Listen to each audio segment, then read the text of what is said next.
Olá, me chamo Brenda, sou estudante do primeiro período de nutrição na Universidade de Gran Rio e hoje nosso intuito aqui é apresentar um trabalho da matéria de Introdução à Nutrição, matéria essa lecionada pela professora Flávia Lavinas. O tema da nossa pesquisa é saúde coletiva. Sabemos que, como objetivo da saúde coletiva, é prestar assistência e educação nutricional a coletividades ou indivíduos sadios ou enfermos e a instituições públicas ou privadas. Nosso objetivo com essa pesquisa é compartilhar as reais experiências em prática do profissional nutricionista atuante na área da saúde coletiva.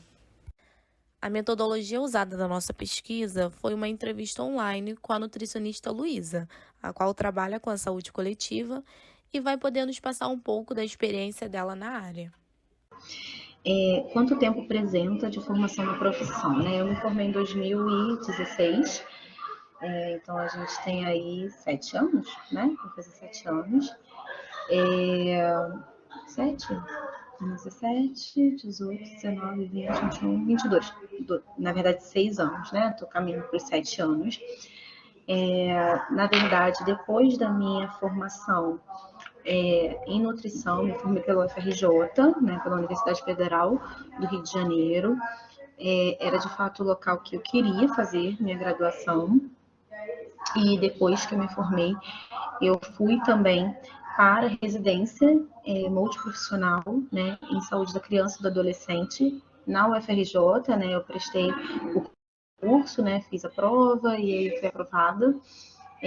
Ainda na residência, eu tentei também o mestrado, né, logo no último ano da residência, mais para o final. Eu já fui me aprimorando, fazendo meu projeto de mestrado, e aí também fui aprovada na UFRJ, né, no Instituto de Nutrição, e foi assim que eu concluí o mestrado, né, no ano de 2019. Eu fiquei na residência no ano de 2016 até 2018, que é o iníciozinho, né, de 2018. E em 2018 eu emendei no mestrado e terminei em 2019, no final de 2019.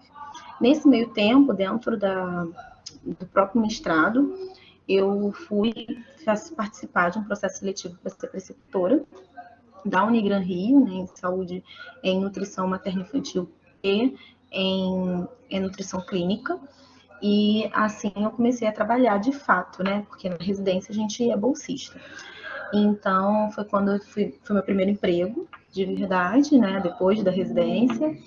E aí dentro da própria preceptoria, né, eu tive a oportunidade de participar do processo seletivo para professor.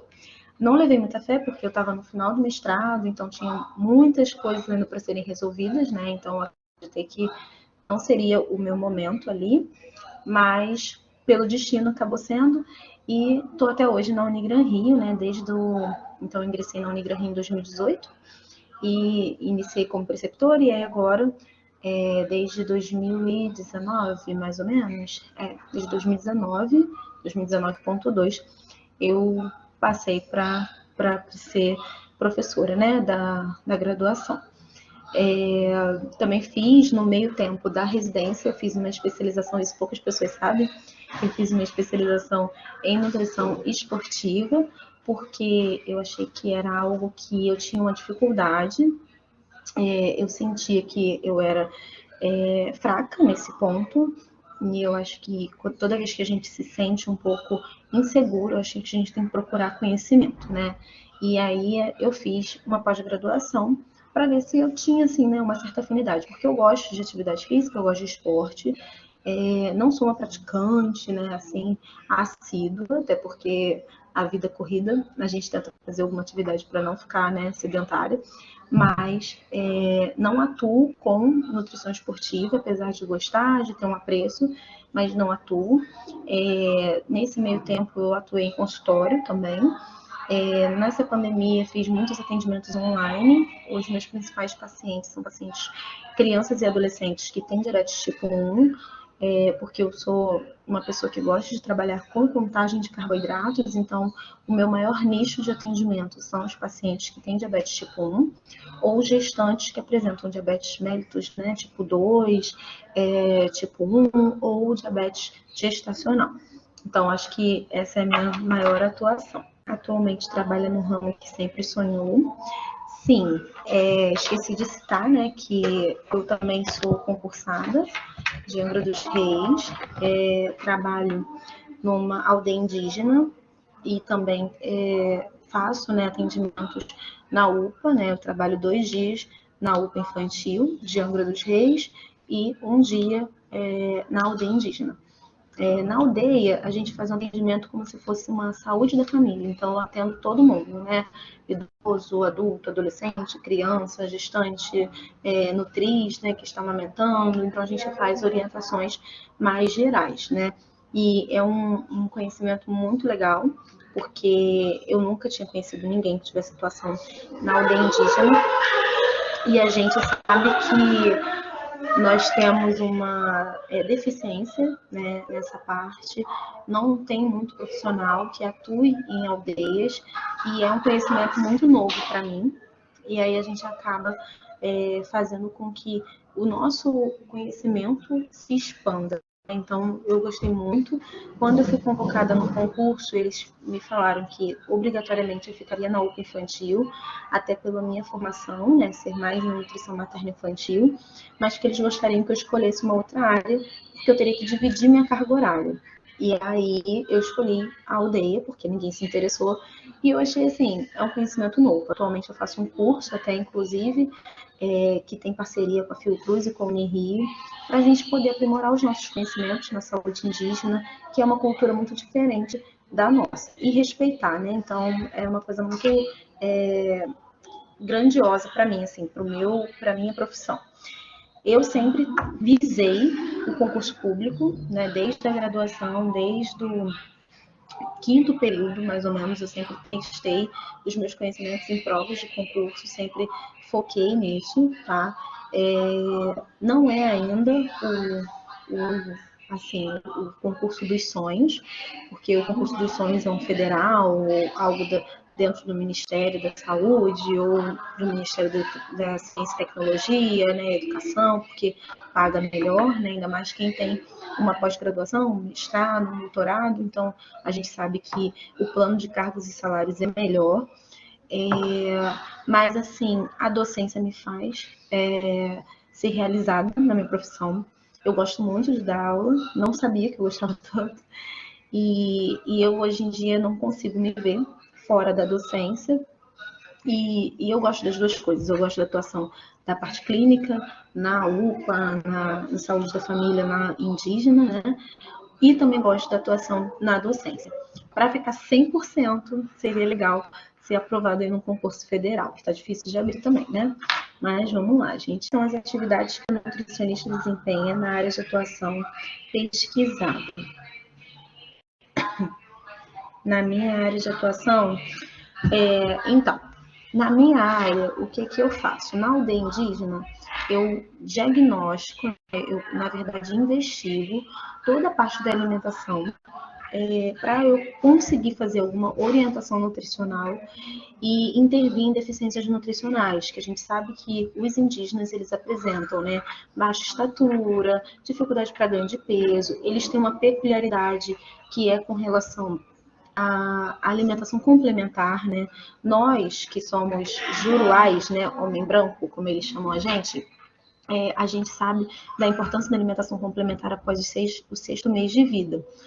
E a gente quer sempre oferecer novos alimentos, né? Tanto que existem pessoas até que oferecem antes desse tempo. Na aldeia isso é um pouco diferente. Elas visam muito o aleitamento materno e quando chega no sexto mês de vida, acaba que elas continuam ofertando peito e tem uma certa dificuldade de fazer a introdução da alimentação complementar.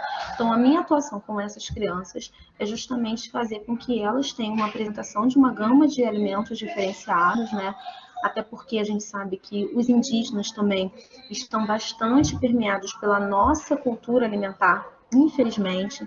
Então, existem crianças que, às vezes, com 8 meses, estão chupando pirulito, comendo bala, né, que não é o adequado, né, por diversos fatores, não é o adequado. E aí eu vejo a minha importância, né, da minha atuação na aldeia para frear um pouco o consumo de ultraprocessados, industrializados, de uma forma geral, trazer para eles também novas opções de escolhas alimentares, ideias, né, incrementar as refeições, as preparações que eles já têm, incrementar para que se torne algo mais nutritivo. Então, eles têm algumas preparações como tipá, que é uma mistura de farinha e sal e água, que eles fritam, parece uma massinha de pastel, e eles comem como se fosse o nosso pão francês, né?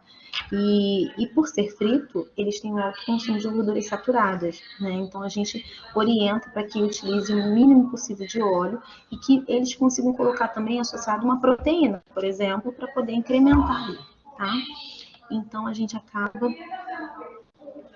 fazendo com que esse tipo de preparação se torne um pouco mais nutritiva, sem deixar de levar em consideração a cultura alimentar deles. Já na UPA, a minha intervenção é muito mais pontual. Eu pego os pacientes que estão, né, internados, faço as orientações, observo os erros alimentares, mas eles precisam de acompanhamento em ambulatório. Quando possível, a gente direciona para o ambulatório. Nos dois ambientes, a gente tem por obrigação preencher o SISVAN, que é o Sistema de Vigilância Alimentar e Nutricional. Então, todas as crianças que eu atendo, eu preencho no SISVAN, né, ou até adultos, adolescentes, enfim, quando atendo na aldeia, a gente tem por obrigatoriedade preencher no SISVAN. Como na aldeia a gente tem uma dificuldade com a internet, com diversas outros acessos, né, acaba que o enfermeiro da unidade de saúde, ele fica mais responsável por essa parte, tá?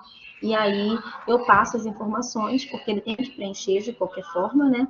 E ele migra essas informações para a plataforma. Já na UPA, eu que fico responsável por alimentar esse sistema, tá?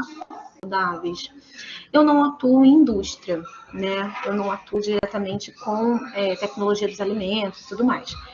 Mas, para falar sobre comercialização, né?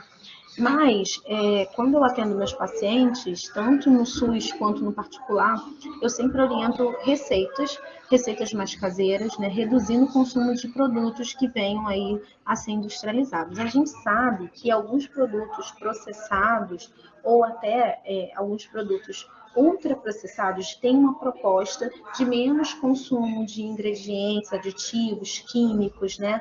A gente vem vendo uma tentativa da própria indústria de trazer alimentos mais saudáveis, né? São poucos, às vezes são bem mais caros, né? Como eu trabalho no SUS, a grande maioria não tem condição financeira para conseguir comprar, né, esses produtos mais diferenciados, e aí a gente trabalha com processo caseiro, né? Orientar a fazer um biscoitinho de banana com aveia, um pão, né, mais com batata doce, chia, né, enfim, a gente vai tentando trazer opções que sejam viáveis e que seja compatível com a condição financeira de cada família, tá? Então, acho que isso é algo que eu tenho que pensar bastante, principalmente trabalhando no SUS, né? Em saúde pública, a gente precisa entender a realidade do outro, né? E eu entendo também que muitas famílias compram produtos industrializados, não é porque querem o mal do filho, porque eles às vezes são mais baratos, né? Então, se você parar para pensar um pacote de biscoito aí desses tipos salgadinhos, né? Fofura, fandangos, skinny, né? Acaba sendo mais barato do que comprar um pão integral, por exemplo, né? Eu sei que são coisas totalmente diferentes, mas na família, na cabeça da família, o que está imperando ali naquele momento é o valor, né? E o poder aquisitivo. Então, muitas famílias não têm grande poder aquisitivo e se rende a essas opções mais baratas disponíveis no mercado, tá? E é claro que a gente tenta dar orientação, reduzir esse consumo, né? Mas a gente também entende que se existe uma insegurança, né, financeira, acaba que as famílias se sentem obrigadas a comprar produtos industrializados mais baratos. E aí a gente tem que explicar para eles que isso, né, ao longo do tempo, vai trazer prejuízos e vai acabar fazendo com que essa criança adoeça, ou que a própria família, né, tenha algum comprometimento de saúde e acabe gerando outro gasto futuramente, né? Então, é aquilo. eu economizo agora para gastar lá na frente, ou eu invisto agora para evitar gastos lá atrás, né? Então, eu sempre deixo isso bastante claro e tento trazer opções que sejam opções fáceis de fazer em casa, tá? 13. Você percebe a participação e luta das entidades da classe para auxiliar na melhoria da profissão? Bom, eu percebo, apesar de achar que a gente precisava ter uma atuação dos fiscais de uma maneira mais pertinente, né? Isso foi bom vocês terem falado, porque o meu concurso, por exemplo, ele só foi de fato, nós só fomos convocados de fato, porque o CRN criou uma comitiva de avaliação de concursos públicos e viu que Angra dos Reis tinha um monte de nutricionista concursada, contratada, e a gente estava lá esperando, aguardando ser convocada para tomar a nossa posse como concursadas, né? E por que eles fizeram isso? Porque a gente tem um número necessário, um número mínimo para poder atender determinadas populações. E Angra ainda continua com com pouco profissional nutricionista. Ainda temos poucos, tá? Mesmo depois do concurso. Para vocês terem ideia, eu fiz o concurso, eu estava na graduação em 2015, no final da minha graduação, em 2015, eu fui aprovada, né, fiquei entre os classificados, mas eu fui convocada somente em 2019, né, final de 2019, então eu assumi em 2020. Então, assim, vocês imaginam quanto tempo isso levou, né? E foi no apagar das luzes do concurso, porque todo concurso também tem seu período, né, seu prazo. Então, a gente percebe aí o quanto que o nosso CRN precisa ser mais enfático e cobrar um pouco mais, né, dos ministérios, da parte municipal mesmo, para que isso seja executado, né, a convocação dos profissionais que foram aprovados no concurso seja realizada. Eu posso dizer que antes, né, no início, quando eu me formei, a gente teve muitas mudanças dentro do CRN. Hoje em dia eu vejo uma atuação muito maior, né, com páginas de Instagram, se posicionando, fazendo comitivas, reuniões, né, colocando para a gente os resultados disso, né, então as próprias chapas que vêm tomando, trocando, né, ali a sua direção, a sua coordenação, têm se mostrado mais atuantes, tá? Você apresentou ou utiliza em sua prática as recomendações do Guia Alimentar para a População Brasileira. O que você acha desse documento? Sim, utilizo, né? A gente, na UPA e na atuação na aldeia indígena, a gente acaba utilizando o documento do Guia Alimentar como um norteador, né? Até porque ele fala das populações, da alimentação de uma forma geral, uma leitura mais fácil, né? Em alguns casos eu indico até para os pais, cuidadores darem uma lida, né? Porque muitas vezes a criança se alimenta mal porque a família se alimenta mal, então às vezes o pai e a mãe têm um hábito alimentar ruim, né? Inadequado, e aí acaba levando esse histórico de alimentação inadequada também para a criança, porque a criança não tem poder de escolha, de compra, né? Então ela segue o que os pais fazem. Então a gente também orienta esses pais. Eu gosto do documento, né? A gente tinha um guia de 2006 que era legal, mas era muito mais quantitativo, né? Falando de porções, da quantidade de porções que tinha que ter por dia e tudo mais. Ainda falava da pirâmide, né? Algo mais ultrapassado. E aí agora a gente tem o guia alimentar que leva em consideração também a classificação dos alimentos, né? A alimentação mais pautada em minimamente processados e alimentos in natura, né? Então a gente tenta aí trabalhar com uma alimentação mais fácil, né? De fácil acesso, mostrar que não é porque é uma alimentação saudável que ela necessariamente precisa ser inatingível, né? E respeitando a cultura, né? A gente tem dentro do documento diversas formas, né, de mostrar como que a cultura dentro do nosso território, né, Brasil, é muito diferente, né? Então, o nosso café da manhã aqui do Sudeste é muito diferente do pessoal do Nordeste, né? Então, é muito legal de ver isso explícito no documento. e isso faz com que a gente leve em consideração, né, a questão da soberania alimentar, a questão da gente respeitar a cultura alimentar, né? Então é muito legal. E eu gosto de trabalhar com ele, continuo trabalhando com ele, né? Eu acho que é uma ferramenta muito qualitativa, de fácil entendimento para a população em geral, não só para o profissional, né, nutricionista. E eu acho que é um documento que todo mundo deveria ler.